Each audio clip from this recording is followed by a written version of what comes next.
Ya memang inilah pentingnya UKM itu diedukasi masalah legal supaya mereka paham. Karena mereka itu fokusnya kan jualan, marketing aja dulu. Persaingan sehat, sejahterakan rakyat. Roll 3, 2, 1. Welcome to Pod Country, podcast KPPU Kanwil 3 Bandung.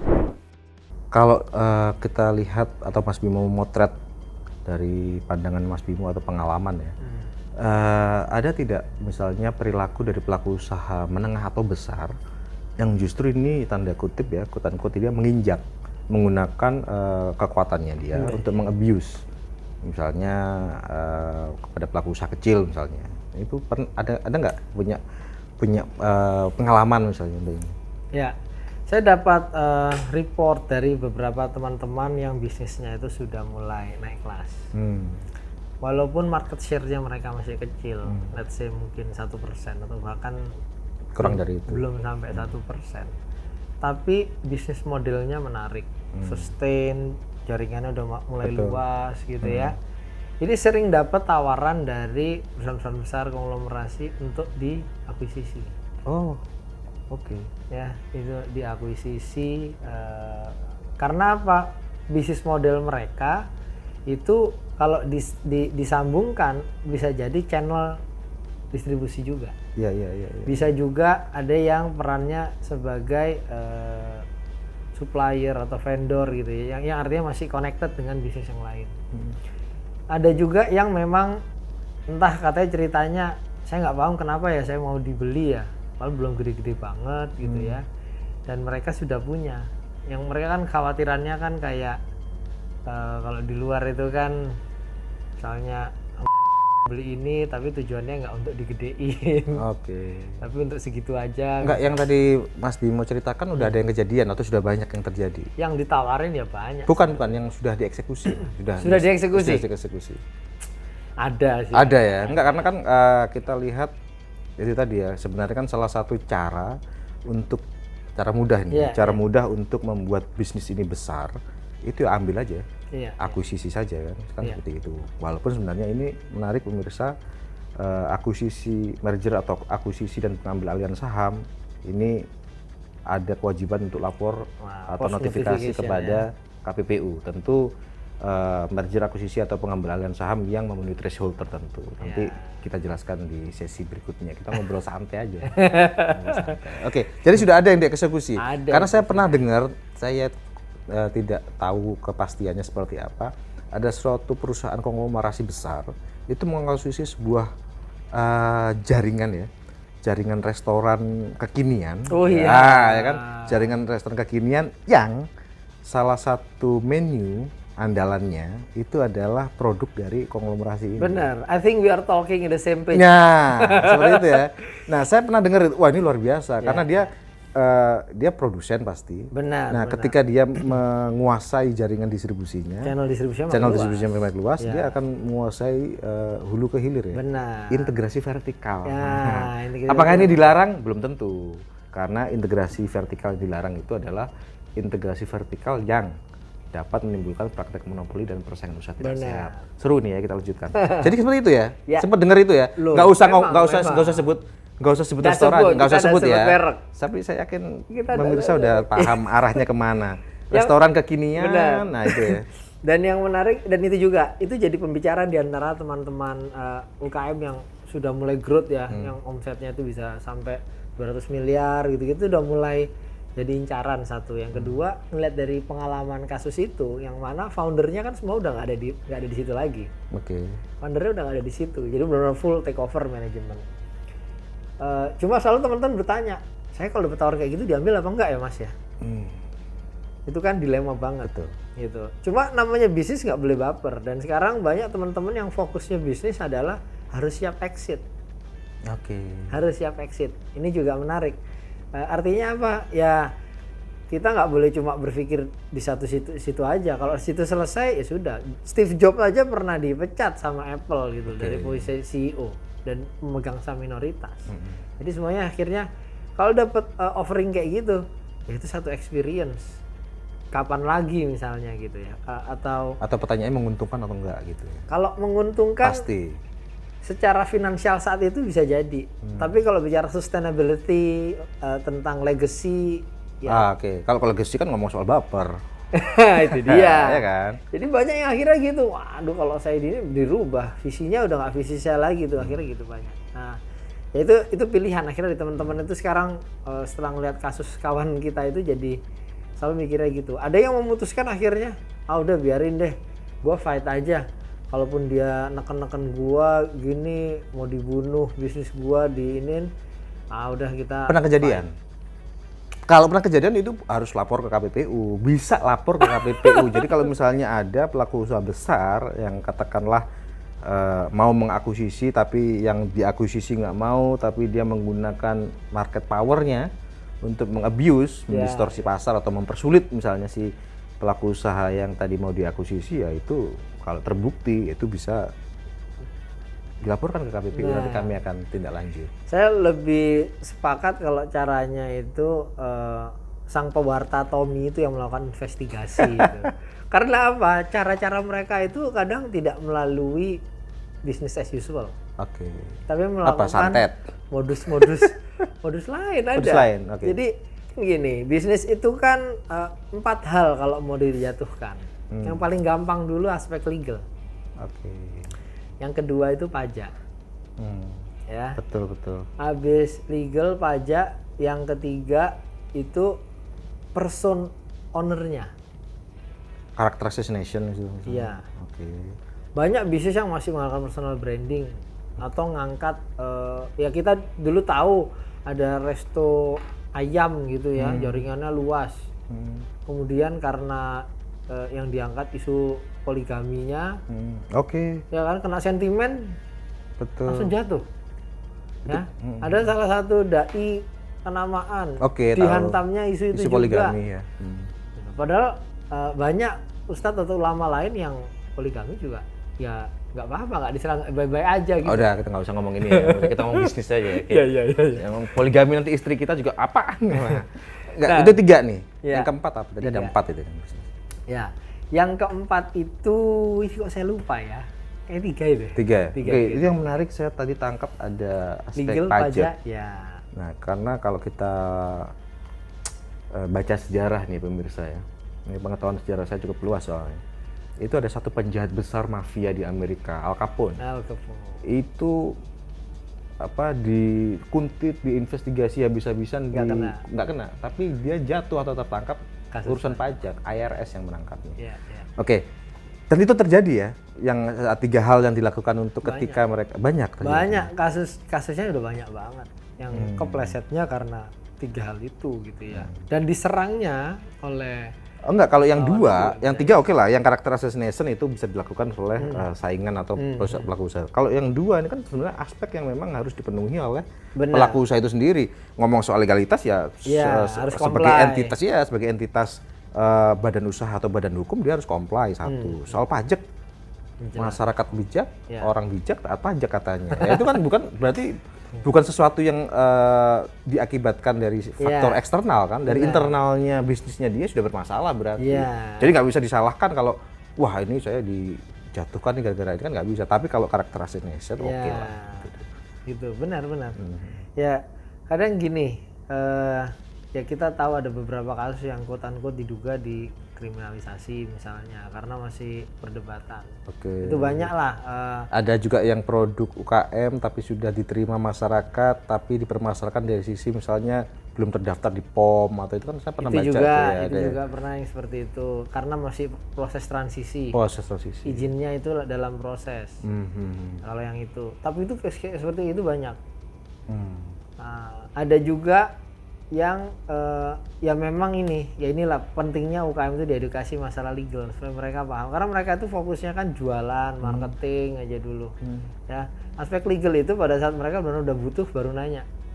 Kalau udah ada ancaman, dari ancaman itu bisa banyak ya, entah dari penegak hukum, entah dari instansi yang mengawasi atau dari kompetitor, baru mereka mau aware untuk ngurus. Nah itulah makanya dulu sempat bikin movement Legal for UKM itu ngedukasi supaya mereka nggak kebablasan. Oke. Kalau saya mau tanya nih ya, ketika Mas Bimo ini turun ke bawah, bergaul dengan mereka. Pertanyaan saya, mereka kenal KPPU nggak sih? Ini menarik banget. Nah.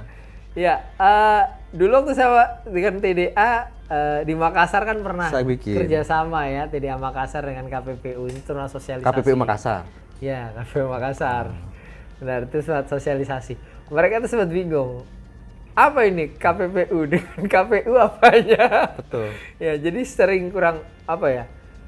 Mungkin kalau untuk pelaku usaha masih mikro kecil itu nggak terlalu aware dengan eksistensi dari KPPU karena dari bisnisnya belum terkorelasi mereka merasanya gitu.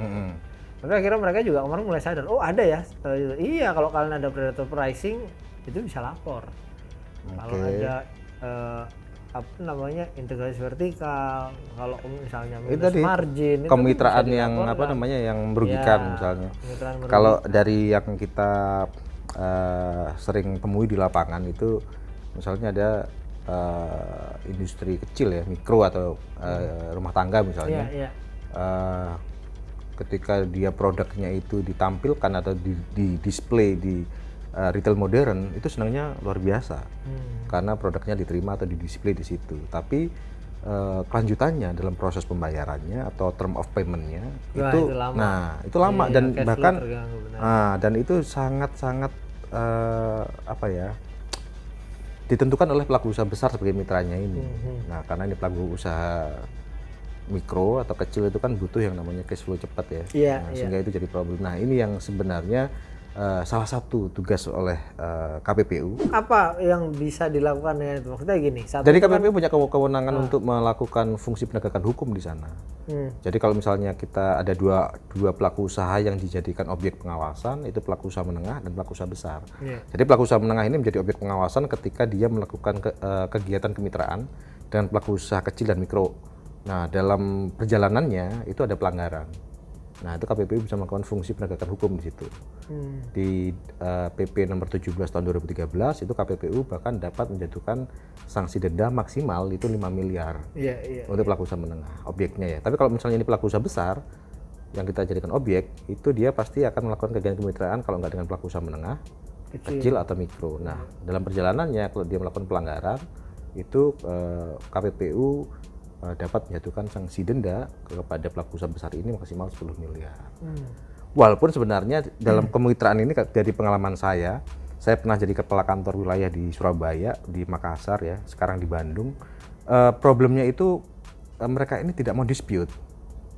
Terutama yang kecil ya. Terutama mitra kecil tidak mau konfrontasi karena ketika kami sempat ke misalnya untuk menemui salah satu pengrajin batik di sana, misalnya ketika ada keluhan itu selalu yang diharapkan oleh mereka ini jangan rame atau jangan diproses kalau bisa. Maksudnya gini, kita arahkan untuk misalnya lapor misalnya ya, tapi ada ketakutan Pak kalau misalnya kita lapor dan kemudian ada dispute, ada sengketa itu nanti kami takut justru kami nanti nggak dapat kerjaan nih. Nah ini kan problem yang KPPU harus berdiri di tengah. Kalau KPPU pakai kacamata kuda misalnya strict by rule misalnya melihat peraturan dan segala macam ya sudah ini pasti diproses dan segala macam, tapi tidak ya, karena di dalam proses penegakan hukum di pengawasan kemitraan ini ada upaya-upaya advokasi. Jadi masih ada surat peringatan tertulis 1, 2, 3. Jadi itu. Tapi ini sangat menarik karena ketika ada problem antara kemitraan antara pelaku usaha besar dan pelaku usaha kecil tadi, itu problemnya itu adalah ada kekhawatiran yang besar ini, yang kecil ini ketika dia sengketa, dia nanti justru nggak dapat kerjaan. Yang lainnya nggak mau kerjasama dengan dia lagi. Betul, salah satunya itu. Jadi kalau pelaku usaha besar ya sudah, saya dikasih sanksi berapa sama KPPU? 10 misalnya, itu kan kecil ya, 10 miliar karena pelaku usaha besar. Nah ini salah satu problem yang dihadapi dan kemudian juga harus. Sudah pernah ada kasus yang diputus? Lagi jalan.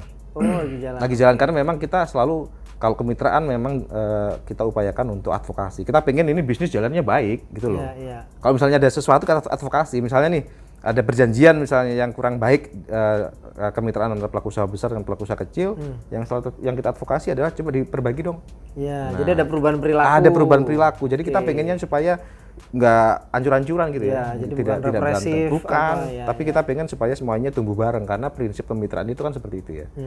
Apa saling menguntungkan, saling membesarkan, saling percaya dan saling maju bersama. Nah, itu yang kita harapkan. Nah, menarik tadi soal Jalur for UKM. Ada yang mau diceritakan lagi? Enggak, tadi pertanyaan saya yang mungkin ada apa aspek lain ketika dalam kemitraan pelaku usaha besar dan pelaku usaha menengah atau kecil ini ada perilaku yang abuse dari pelaku usaha besarnya gitu. Jadi akhirnya gini, mereka melihatnya adalah kita bisnis positif win-winnya aja. Nah, di satu sisi mereka melihat bahwa itu merugikan, berat buat cash flow mereka. 2 bulan, 3 bulan itu berat banget. Tapi di sisi lain mereka akhirnya menggunakan itu sebagai campaign leverage untuk brand awareness produk mereka akhirnya. Jadi gini, oh produk gue udah ada di situ, gitu. ini biasa kalau orang pinter ini ya. Anak kalau ngomong kan ada Inggris-Inggrisnya. Ini bisa agak agak di bahasa Indonesiakan gitu kan. Kita pengen supaya kita paham gitu ya. Iya kan, artinya begini, mereka itu merasa terbantu juga dengan kalau produknya terdisplay di retail modern gede gitu ya, terus kemudian dapat jadi mitra saja itu buat mereka jadi publikasi menarik. Betul. Gitu loh. Walaupun akhirnya gini, mereka tidak mau itu yang jadi sumber income utamanya. Jadi mereka mencetak lagi saluran distribusi lain, entah itu lewat bangun reseller ya atau main di online, tapi dia tetap di situ. Jadi akhirnya gini, ya ini masalah bargaining position ya, karena bargaining position power. Dan yang menarik ini kan based on kebebasan perikatan kan, Berkontrak. jadi kebebasan berkontrak 1338 ya. Nah, sampai sejauh mana sih KPPU bisa melihat bahwa ini kan kesepakatan, apakah karena Menarik. posisi tawar tadi itu atau bagaimana? Ya, menarik. Jadi memang betul kalau kita lihat di PP 17 tahun 2013 itu larangannya ada 2. Larangan untuk kemitraan yang tanda kutip bermasalah ya. Ada 2 larangannya. Pertama itu adalah larangan kepemilikan. Artinya KPPU itu menghindari supaya tidak terjadi kemitraan semu atau abal-abal. Jadi ada perusahaan besar, dia bikin anak-anak perusahaan lain, kemudian seolah-olah bermitra, tapi sebenarnya ini kontrolnya, kendalinya sama. Betul, sebenarnya ini miliknya dia juga. Nah, ini banyak terjadi karena kan pelaku usaha kecil, mikro, ini kan banyak mendapatkan fasilitas dari negara ya, atau pemerintah, dari mulai kredit, pajak dan segala macam. Mungkin ini yang ingin dimanfaatkan. Terus satu soal larangan kepemilikan. Yang kedua ini adalah larangan menguasai. Nah, larangan menguasai ini luas. Larangan menguasai ini luas lebih pada faktor bargaining position yang tadi.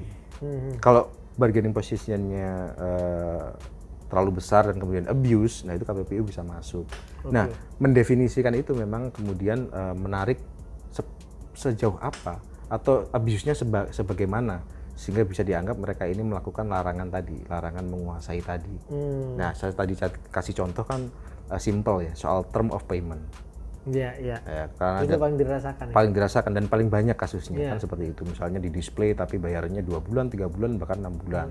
Nah, ini salah satu yang dilakukan oleh KPPU itu seperti itu. Kalau pertanyaan sejauh mana atau perjanjian seperti apa itu tadi. Jadi kalau misalnya ada perjanjian, kan kalau kita ngomong soal orang kita misalnya, saya dan Bimo misalnya itu punya kebebasan untuk berkontrak nih, melakukan perjanjian, tapi kan ada syarat-syaratnya sehingga kemudian perjanjian itu bisa dianggap sebagai sah. Salah satunya adalah kausa yang halal misalnya 1320 angka 4 itu ya. Nah, itu yang kita lihatnya.